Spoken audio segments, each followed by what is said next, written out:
Jadi kalau misalnya kita lihat, pergerakannya ya beberapa waktu terakhir ini lebih kecenderungannya, sideways ya, ada kalau MAPA justru malah mengalami penurunan beberapa waktu terakhir ini, tapi 2 saham ini kalau kita perhatikan, beberapa hari terakhir ini mulai ada perlawanan.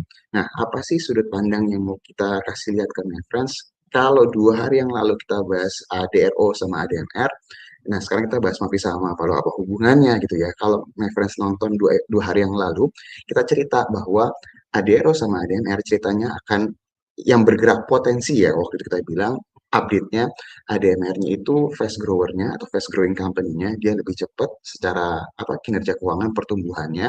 Nah, si Adero-nya ini kalau kita lihat dia lebih ke undervalued company ini, EBT yang memang belum sepenuhnya diperhatikan sama pasar, update terakhir kita, dan dia akan diuntungkan dari kepemilikan di HDMR.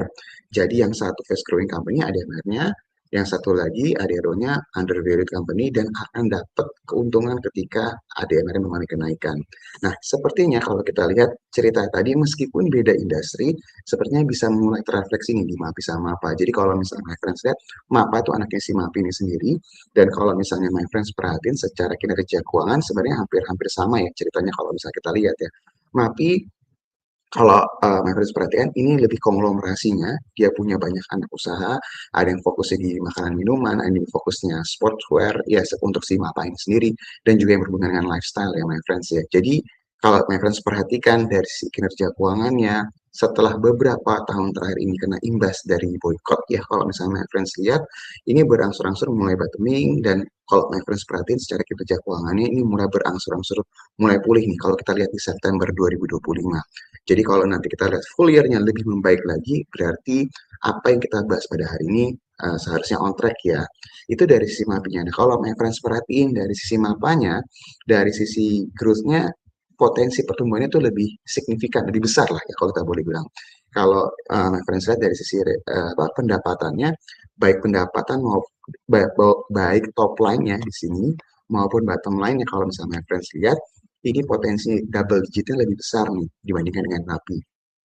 Makanya kita lihat ceritanya mungkin beda industri dengan Adaro, maaf, ADRO ya dan ADMR yang ini dari sisi lifestyle, yang itu dari sisi EBT dan juga berhubungan dengan batu bara dan tembaga ya, my friends. Kalau maaf aluminium, kalau yang ini berhubungan dengan lifestyle. Tapi yang satu undervalued kalau kita lihat si MAPI-nya dan yang satu lagi fast growing company-nya. Nah, kalau melihat dari keadaan sekarang, momentumnya berangsur-angsur mulai pulih, kita ekspektasinya dalam beberapa waktu ke depan harusnya MAPI sama apa mulai bisa melanjutkan nih dan bisa bergerak lebih positif lagi nih untuk pergerakan dalam beberapa waktu ke depan. Jadi untuk MAPI sama apa kalau kita lihat belum kemana-mana, lebih kecenderungan sideways, tapi kalau kita lihat dari sisi kinerja keuangannya terus membaik dan harusnya cerita yang ada di ADRO dan ADMR bisa mulai terrefleksi di MAPI sama apa.